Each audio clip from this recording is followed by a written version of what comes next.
अवामी तहरीक सिंध जी उन्हनि सियासी जमायतुनि मां आहे जंहिं पंहिंजी शुरूआत खां वठी क़ौमी हक़नि, जमहूरियत, समाजी इंसाफ़ ऐं वसीलनि जी विर्छ जहिड़नि बुनियादी सवालनि ते मुसलसल जदोजहद कई आहे। जेतोणीकि रसूल बख्श पलीजो हिन जमायत जो मरकज़ी अॻवान ऐं सदर रहियो, पर अवामी तहरीक जी सुञाणप हिकु मुनज़्ज़म अवामी तहरीक तौरु ठही, जंहिंमें हारी, शागिर्द, औरतूं ऐं मज़दूर सभु शामिल हुआ। अवामी तहरीक जो मंशूर ऐं नारो क़ौमी अवामी जमहूरी इनक़लाब जी अक्कासी कंदड़ रहियो। सिंध जी कौमपरस्त ऐं तरक़ी पसंद सियासत में अवामी तहरीक हिकु अहम ऐं असराइती सियासी तंज़ीम रही आहे, जंहिंजो बुनियाद 5 मार्च 1970 धारे मीर अली बख्श टालपुर जे हैदराबाद वारी रहायशगाह ते पियो। हिन तहरीक जे बानी मेंबरनि में रसूल बख्श पलीजो, फाज़िल राहू, कासिम पत्थर, शेर खान लुंड ऐं हफ़ीज़ कुरैशी जहिड़ा अॻवान शामिल हुआ। मीर अली बख्श टालपुर अवामी तहरीक जो सदर ऐं रसूल बख्श पलीजे खे जनरल सेक्रेटरी चूंडियो वियो। अवामी तहरीक बुनियादी तौर खाबी धुर, हारी दोस्त ऐं कौमपरस्त सोच जी नुमाइंदगी कंदी रही आहे। अवामी तहरीक साईं जीएमसे जे फिक्री तहरीक ऐं ज़ुल्फ़िकार अली भुट्टो जी पॉपुलर अवामी शख्सियत जी मौजूदगी में क़ौमी अवामी जमहूरी इनक़लाब जी ॻाल्हि कई। मीर अली बख्श टालपुर उनजो पहिरियों सदर थियो, जॾहिं बाद में फाज़िल राहू सदर ऐं रसूल बख्श पलीजो जनरल सेक्रेटरी बणिया। हफ़ीज़ कुरैशी जहिड़ो खरो ऐं बेबाक, मुक़रर ऐं मुदब्बिर अॻवान पिणु अवामी तहरीक जो सदर रहियो। पार्टी फिक्री ऐं नज़रियाती सहकार में मोहम्मद इब्राहिम जोयो, कम्युनिस्ट अॻवान सलाम बुखारी ऐं कादिर बख्श निज़ामानी जहिड़ियूं शख़्सियतूं बि शामिल रहियूं। जनरल ज़ियाउल हक़ जे आमरीती दौर में अवामी तहरीक सिंध में मुज़ाहिमती सियासत जी अलामत बणिजी उभरी। 1979 में राहोकी में हारी कॉन्फ्रेंस ऐं 1983 में एमआरडी तहरीक दौरान पार्टी अहम किरदार अदा कयो। उन जदोजहद जे नतीजे में रसूल बख्श पलीजो ऐं फाज़िल राहू खे 5-5 साल क़ैद जूं सज़ाऊं मिलियूं। हुसैन बख्श नारेजो समेत केतिरनि कारकुननि खे सज़ाउनि सां गॾु बदीन स्टेडियम में सरेआम कोड़ा हया विया। उन दौर में सिंधियाणी तहरीक जी औरतुनि जी मुज़ाहिमत पिणु नुमाया रही। जीजी ज़रीना बलोच जी धीउ ऐं ससुई पलीजो जी अमड़ अख्तर बलोच सिंधियाणी तहरीक ऐं अवामी तहरीक जे बहादुर ऐं बाहिम्मत अॻवान रही आहे। हिन पंहिंजे फिक्री ऐं सियासी जदोजहद सां तहरीक खे नओं रूह ऐं जला बख़्शी। जनरल ज़िया जे आमिरीती दौर में हिन ज़ुल्म ऐं जबर जे आॾो झुकण बदिरां मुज़ाहिमत जो रस्तो अख़्तियार कयो। जेलनि जूं सख़्तियूं, अकेलायूं ऐं तकलीफ़ूं बर्दाश्त कंदे बि हिन पंहिंजे हौसले खे कमज़ोर थियण न ॾिनो। हिन पंहिंजी क़ैद जे ॾींहनि खे कलमबंद करे कैदियानी जी डायरी जे सूरत में हिकु नादिर तारीख़ी दस्तावेज़ छॾियो आहे। हीअ डायरी न रुगो संदसि ज़ाती कुर्बानीनि जो अहवाल आहे, पर औरतुनि जी सियासी शऊर ऐं जदोजहद जो अक्स पिणु आहे। अख्तर बलोच पंहिंजे इरादे, जुरत ऐं लिखणी वसीले सिंध जी सियासी तारीख़ में हिकु नओं बाब रक़म करे छॾियो। अवामी तहरीक ऐं सिंधियाणी तहरीक जे प्लेटफॉर्म तां मीर अली बख्श टालपुर, रसूल बख्श पलीजो, शहीद फाज़िल राहू, हुसैन बख्श नारेजो, शेर खान लुंड, कासिम पत्थर, आलिम शाह, हुरनिसा पलीजो, अख्तर बलोच, जीजी ज़रीना बलोच, मुमताज़ निज़ामानी, मिठू महरी, अयाज़ लतीफ़ पलीजो, सलेमान डाहिरी, ॾाॾा कादिर रांटो, सदीक राहो, फोटो चांग, जुमो नुहाणी, जामी चांडियो, नूर अहमद कातियार, लाल जरवार, वसंत थरी, डॉक्टर विजय आहूजा, इस्माइल राहो, सरताज चांडियो, इदरीस मिराणी, ज़ुल्फ़िकार राजपर, दोदो चांडियो, ज़ाहिदा शेख जहिड़नि केतिरनि अॻवाननि ऐं कारकुननि जेल जूं सख़्तियूं बर्दाश्त कयूं। 1981 में एमनेस्टी इंटरनेशनल अवामी तहरीक जी क़यादत खे ज़मीर जो क़ैदी करार ॾिनो ऐं इहा जमायत जी जदोजहद जी आलमी सुञाणप हुई। अवामी तहरीक जो सदर रसूल बख्श पलीजो कामरेड हैदर बख्श जतोई जी सिंध हारी कमेटी में बि रहियो, त साईं जीएमसे सां गॾु बज़्म सूफ़िया सिंध में बि रहियो। हू जिते क़ौमी सवाल ते कम्युनिस्ट पार्टी जो वॾो नक़ाद रहियो, हू कम्युनिस्ट पार्टी जी क़यादत मथां सख़्त तनक़ीद कंदे नक़वी, नाज़िशी, साज़िशी टोले जहिड़ा सख़्त लफ़्ज़ इस्तेमालु कंदो हो। उते हू कामरेड सलाम बुखारी जहिड़े कम्युनिस्ट लीडर जो वॾो एहतराम कंदो हो। सिंध जो तरक़ी पसंद ऐं क़ौमी शाइर शेख अयाज़, सरवेज सिजावली, इब्राहिम मुंशी, रशीद भट्टी, फ़तह मलिक, हाफ़िज़ निज़ामानी, मोहम्मद ख़ान मजीदी अवामी तहरीक जा सहकारी रहिया। निज़ाम बलोच, आकाश अंसारी, जामी चांडियो, लखमेर डाहिरी, मीर मज़हर टालपुर, हसन पसायो, मामा आरिफ केड़ानो, मोहब्बत बुर्रो जहिड़ा अॻवान अवामी तहरीक जी पहिरीं सफ़ जा अॻवान लेखवा हुआ। सिंध जी सियासी ऐं फिक्री तारीख़ में केतिरा ई अहिड़ा अहम नाला शामिल रहिया आहिनि, जेके अॻिते हली मुख़्तलिफ़ आइनी, अदालती, सहाफ़ती ऐं हुकूमती उहिदनि ते पहुता, पर पंहिंजी शुरूआती दौर में सिंधी शागिर्द सुजागबार तहरीक ऐं अवामी तहरीक सां वागियल रहिया। उन्हनि शख़्सियतुनि में सुप्रीम कोर्ट ऑफ पाकिस्तान जो मोज़िज़ जज जस्टिस सलाहुद्दीन पंवर, मोज़िज़ जज रोशन अली बुघियो शामिल आहिनि, जिन पंहिंजी नौजवानी में शागिर्द सियासत ऐं नज़रियाती जदोजहद जो हिसो बणिजी क़ौमी शऊर सां वाबस्तगी अख़्तियार कई। इन खां सवाइ अजीत कुमार आहूजा, जेको हिन वक़्तु सिंध टीवी नेटवर्क जो MD आहे, पिणु इन फिक्री तहरीक सां लाॻापियल रहियो। सिंध जे अॻूणे वॾे वज़ीर सैयद अब्दुल्ला शाह जो सलाहकार रहंदड़ सीनियर सहाफ़ी doctor Ayub Shaikh special assistant Veerji Kohli AGP जो मरकज़ी अॻवान हरीफ़ चांडियो वियो पंहिंजे शुरूआती दौर में सिंधी शागिर्द तहरीक ऐं अवामी तहरीक जी फ़िक्री तहरीक सां वाॻियल रहिया। 1980 वारे ॾहाके में वली ख़ान जी अॻवानी में अवामी नेशनल पार्टी ठही, जंहिंमें अवामी तहरीक ज़म थी वई।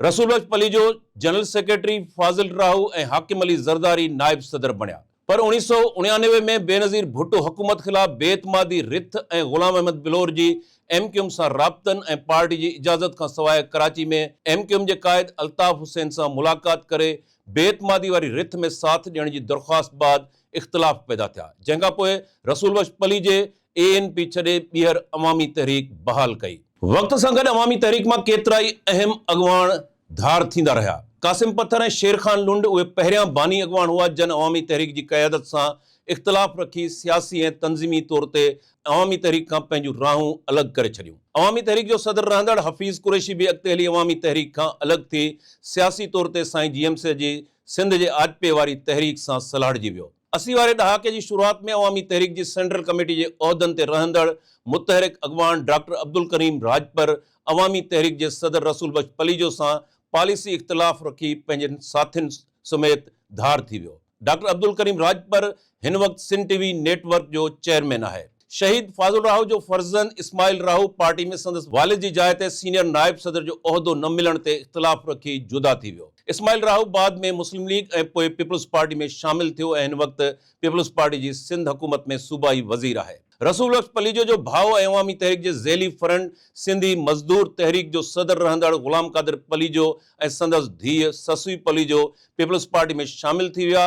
रसूल बख्श पलीजो जे फर्ज़ंद अयाज़ लतीफ़ पलीजो अलॻि थी क़ौमी अवामी तहरीक क़ाइमु कई। अबरार काज़ी, विष्णुमल, डॉक्टर सिराज सियाल, डॉक्टर विजय कुमार आहूजा, मुश्ताक राजपर, फ़याज़ नाइच ऐं ॿियनि अॻवाननि अवामी जमहूरी पार्टी जो बुनियादु विधो। अवामी तहरीक जी सियासी तारीख़ रुगो जदोजहद, कुर्बानियुनि ऐं नज़रियाती इस्तक़ामत ताईं महदूद नाहे रही, पर उन में अंदरूनी इख़्तिलाफ़नि, फ़िक्री छिकताण ऐं क़यादत जे अंदाज़ बाबति तकरारनि जा बि केतिरा ई अहम बाब शामिल आहिनि। उन्हनि मां हिकु नुमाया ऐं बहस तलब मरहलो सैयद आलम शाह ऐं रसूल बख्श पलीजो जे विच में पैदा थियल इख़्तिलाफ़ हुआ। सैयद आलम शाह जेको लॻभॻि 70 सालनि ताईं रसूल बख्श पलीजो जो वेझो साथी रहियो ऐं अवामी तहरीक जी मरकज़ी क़यादत में शामिल रहियो, आख़िरकार पाण रसूल बख्श पलीजो जी हयाती में ई पार्टी मां नेकाली जो शिकार थियो। पंहिंजे मौक़िफ़ में हिन बार बार इहो चयो त रसूल बख्श पलीजो जी शख़्सियत में नज़रियाती अना जो अंसर ग़ालिब हो। संदसि ख़्याल मूजिबि रसूल बख्श पलीजो पाण खां वधीक पढ़ियल, दलील ॾींदड़ ऐं नज़रियाती तौर मज़बूत माण्हुनि खे बर्दाश्त करण लाइ तयारु न हूंदो हो, जंहिं करे पार्टी अंदरि इख़्तिलाफ़ वधंदा विया। नतीजे तौर केतिरा ई पुराणा, वफ़ादार ऐं फ़िक्री साथी आहिस्ते आहिस्ते अलॻि थींदा विया। पार्टी खां धार थियण खां पोइ सैयद आलम शाह अयाज़ लतीफ़ पलीजो जे वेझो थियो, जेको अॻिते हली क़ौमी अवामी तहरीक जी सूरत में हिकु नई सियासी धारा तौर साम्हूं आयो। रसूल बख्श पलीजो जी सियासी ज़िंदगी जो हिकु ॿियो हसास ऐं घणो बहस हेठि आयल पासो संदसि पंहिंजे पुटु अयाज़ लतीफ़ पलीजो सां लाॻापनि में पैदा थींदड़ इख़्तिलाफ़ रहियो। कोट लखपत जेल में क़ैद दौरान रसूल बख्श पलीजो पंहिंजे पुटु अयाज़ लतीफ़ पलीजो ॾांहुं हिकु शिकायती ख़त लिखियो हो, जेको बाद में वॻ कीअं विसरिया जे उनवान सां शाया थियो। उन ख़त में हिन अयाज़ लतीफ़ जी तंज़ीमी ग़ैर फ़ालियत, सियासी ज़िम्मेवारियुनि खां पासो करण ऐं ज़ाती ज़िंदगी खे तरजीह ॾियण वारी रविश ते सख़्त तनक़ीद कई हुई। पर सियासत में हालतूं जामिद नाहिनि हूंदियूं। वक़्त सां गॾु हालतुनि में अहिड़ो फेरो आयो जो साॻई रसूल बख्श पलीजो जेको पंहिंजे पुट ते सख़्त तनक़ीद कंदो रहियो हो, उन ई अयाज़ लतीफ़ पलीजो खे अवामी तहरीक जी सदारत लाइ नामज़द कयो। हीउ फ़ैसिलो पार्टी अंदरि शदीद रद्द अमल जो सबबु बणियो, छो त रसूल बख्श पलीजो सदाईं मोरूसी सियासत जो सख़्त मुख़ालिफ़ रहियो हो। इन करे केतिरनि कारकुननि ऐं अॻवाननि हिन क़दम खे नज़रियाती तज़ाद तौरु ॾिठो। उनखां पोइ जॾहिं अयाज़ लतीफ़ पलीजो पंहिंजी धार जमायत क़ौमी अवामी तहरीक खे मुनज़्ज़म करे ग्रैंड डेमोक्रेटिक अलायंस GDA में शामिल थियो, तॾहिं रसूल बख्श पलीजो हिकु भेरो ॿीहर सख़्त मौक़िफ़ अख़्तियार कयो। हिन अयाज़ लतीफ़ पलीजे ॾांहुं ख़त लिखी सियासी लातालकी जो ऐलान कयो ऐं पाण ॿीहर अवामी तहरीक खे बहाल करे उन जी क़यादत संभाली। हीउ सॼो सिलसिलो न रुगो हिकु सियासी जमायत जी अंदरूनी तारीख़ खे ज़ाहिर करे थो, पर इहो पिणु ॾेखारे थो त नज़रियाती सियासत, शख़्सी लाॻापनि ऐं इक़्तिदारी फ़ैसिला साज़ी विच में तकरार कीअं सियासी तहरीकुनि जे रुख़ खे तब्दील करे छॾनि था। 1988 जी चूंडुनि में MRD इत्तिहाद बावजूदि अवामी तहरीक ऐं पीपल्स पार्टी विच में सीट एडजस्टमेंट न थी सघी। रसूल बख्श पलीजो ठटे मां चूंड हाराए वियो। बाद में कालाबाग डैम में ॿियनि मसइलनि ते अवामी तहरीक ॿियनि पार्टियुनि सां गॾिजी शानदार जदोजहद कई। पर चूंड सियासत में पार्टी कामयाबी हासिल न करे सघी। अवामी तहरीक जो सदर रसूल बख्श पलीजो एक मज़बूत इल्मी ऐं किरशमाती अॻवान हो। साणनि तंज़ीमी इख़्तिलाफ़ रखी पार्टी खां अलॻि थींदड़ अॻवाननि जी मथनि तनक़ीद रही आहे त हू पार्टी अंदरि गैर जमहूरी तिर्ज़ ते बालादस्ती वारा फ़ैसिला कंदड़ रहियो। इन्ही कारण इख़्तिलाफ़ रखंदड़ अॻवान धार थींदा विया। सियासी तौर तंज़ीमी इख़्तिलाफ़नि बावजूद रसूल बख्श पलीजो जी क़यादत में अवामी तहरीक सिंध जी मुज़ाहिमती सियासत, हारी जदोजहद ऐं क़ौमी हक़नि जी तहरीक जो हिकु अहम बाब रही आहे। अवामी तहरीक शुरूआत खां ई हिकु रवायती पार्टी न पर मुनज़्ज़म तहरीक ऐं इनक़लाबी पार्टी तौरु कमु कयो। अवामी तहरीक पंहिंजी ताक़त वधाइण लाइ मुख़्तलिफ़ समाजी शोबनि में अलॻि अलॻि तंज़ीमूं ठाहियूं। सिंधी हारी तहरीक हारियुनि लाइ, सिंधी शागिर्द तहरीक शागिर्दनि लाइ, सिंधियाणी तहरीक औरतुनि लाइ, सिंधी मज़दूर तहरीक मज़दूरनि लाइ, सुजागबार तहरीक ॿारनि लाइ। हिन मॉडल अवामी तहरीक खे घणरुखी अवामी ताक़त बणायो जेका सिर्फ़ चूंड सियासत ताईं महदूद न रही।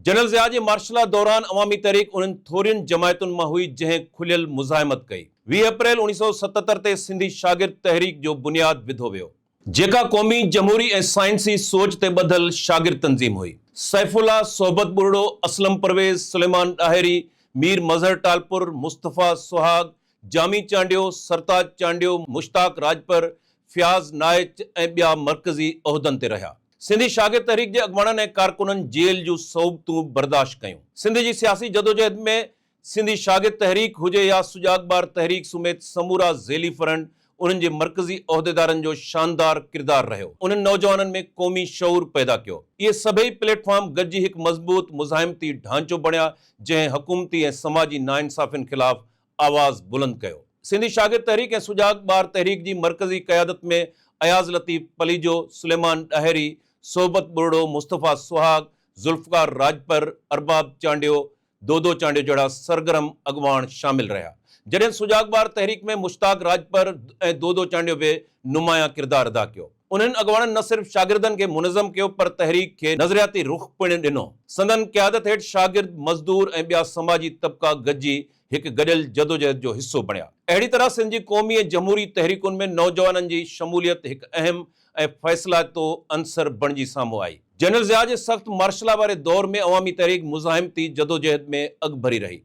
MRD तहरीक दौरान अवामी तहरीक ऐं उन जे ज़ेली फ़रंटनि जे कारकुननि ऐं अॻवाननि जो जदोजहद जे हवाले सां मिसाली किरदारु रहियो। 1981 में एमनेस्टी इंटरनेशनल अवामी तहरीक जी क़यादत खे ज़मीर जो क़ैदी करार ॾिनो, जेको जमायत जी जदोजहद जी आलमी सुञाणप हुई। अवामी तहरीक सिंध जे बुनियादी क़ौमी मसइलनि खे मर्कज़ बणायो। पाणी जी गैर मुनसिफ़ाणी विर्छ ऐं कालाबाग डैम जी मुखालफ़त में अवामी सगारो आवाज़ बुलंद कयो। 1980 वारे ॾहाके खां वठी डैम मुखालिफ़ जदोजहद जारी रखी वई। 1994 में अवामी तहरीक जे सदर रसूल बख्श पलीजो जी अॻवानी में लॉन्ग मार्च कयो वियो। हिन दौर में अवामी तहरीक पंहिंजो असर रुगो नज़रियाती न पर अमली तौर बि साबित कयो। अवामी तहरीक रुगो सियासी न पर समाजी तब्दीली जी तहरीक बि रही। सिंधियाणी तहरीक सिंध जे औरतुनि जी हिकु मुनफ़रिद मुज़ाहिमती ऐं सियासी तहरीक आहे, जेका 1980 में जनरल ज़ियाउल हक़ जे आमिरती दौर दौरान वजूद में आई। हिन तहरीक जो बुनियादी मक़सदु औरतुनि ख़िलाफ़ ठाहियल इम्तियाज़ी कानूननि ऐं समाजी नाइंसाफ़ियुनि ख़िलाफ़ आवाज़ उथारणु हो। सिंधियाणी तहरीक जे बुनियाद में अवामी तहरीक जो अहम किरदारु रहियो आहे। हिन तहरीक जूं बानी औरतूं घणो करे अवामी तहरीक सां लाॻापियल हुयूं, जॾहिं त नज़रियाती तौर तहरीक मार्क्सिज़म, लेनिनिज़म ऐं माओज़म खां मुतासिर रही। इन करे सिंधियाणी तहरीक सिर्फ़ औरतुनि जे हक़नि ताईं महदूद न रही, पर सिंध जे क़ौमी ऐं सियासी सवालनि सां बि ॻंढियल रही। तहरीक में मुख़्तलिफ़ तबिक़नि जूं औरतूं शामिल हुयूं। हारी औरतूं, शागिर्दियाणियूं, उस्ताद ऐं प्रोफेशनल औरतूं, पढ़ियल लिखियल घरू औरतूं। सिंधियाणी तहरीक गैरत जे नाले ते क़त्ल, ज़बरदस्ती मज़हब मटाइण, ज़मीन जी गैर मुनसिफ़ाणी विरासत, सिंधी सुञाणप ऐं ॿोली जे तहफ़ुज़ जे हवाले सां सियासी शऊर ऐं क़ौमी सवाल ते अवामी तहरीक सां गॾिजी औरतुनि में सियासी शऊर पैदा कयो। 1983 वारे ॾहाके में MRD तहरीक दौरान सिंधियाणी तहरीक नुमाया हैसियत अख्तियार कई। सिंधियाणी तहरीक जी औरतुनि जेल भरिया एहतजाजनि में मर्दनि सां गॾु आमरीत ख़िलाफ़ सगारी मुज़ाहिमत कई वई। हिन तहरीक अमली तौर साबित कयो सिंध जी औरत सिर्फ़ समाजी न पर सियासी जदोजहद में बि अॻवान थी सघे थी। सिंधियाणी तहरीक 1980 वारे ॾहाके में कालाबाग डैम ख़िलाफ़ तहरीक में बि सरगर्म रही। बाद में कालाबाग डैम ख़िलाफ़ सिंध पंजाब दंग कमू शहीद वटि तारीख़ी धरणो हंयो वियो। 2000 खां पोइ सिंधियाणी तहरीक मुख़्तलिफ़ धड़नि में विरहाइजी वई। रसूल बख्श पलीजो जी अवामी तहरीक सां लाॻापियल धड़ो, अयाज़ लतीफ़ पलीजो जी क़ौमी अवामी तहरीक सां लाॻापियल धड़ो, अवामी जमहूरी पार्टी सां लाॻापियल सिंधी औरतुनि जी तंज़ीम। धड़ेबंदी बावजूद सिंधियाणी तहरीक जूं कारकुन औरतूं अॼु जे जदीद दौर में भी सरगर्म आहिनि। सिंधियाणी तहरीक सां लाॻापियल अहम औरत अॻुवाणनि में उमराव समो, ज़ीनत समो, जीजी ज़रीना बलोच, नज़ीर कुरैशी, ज़ाहिदा शेख, गज़ाला सिद्दीकी, खैरुनिसा खोसो, मुमताज़ निज़ामाणी, हुरुनिसा पलीजो, नसीम सिंधी, हुस्ना राहू, पिरे सुमरो, सुभान ॾाहिरी, रिहाना बलोच, डॉक्टर सिंधु मंगणहार शामिल आहिनि। सिंधियाणी तहरीक अवामी तहरीक जी सियासी ऐं नज़रियाती छांव हेठि सिंध में औरतुनि खे मुज़ाहिमत, शऊर ऐं सियासी अमल जो हिस्सो बणाइण में तारीख़ी किरदारु अदा कयो। इहा तहरीक न रुगो औरतुनि जे हक़नि लाइ पर सिंध जी क़ौमी ऐं समाजी जदोजहद जो भी अहम बाब आहे। अवामी तहरीक मुख़्तसिर तौर ते हिन रीत समझी सघिजे थो, इहा सिर्फ़ सियासी पार्टी न पर मुज़ाहिमती तहरीक आहे।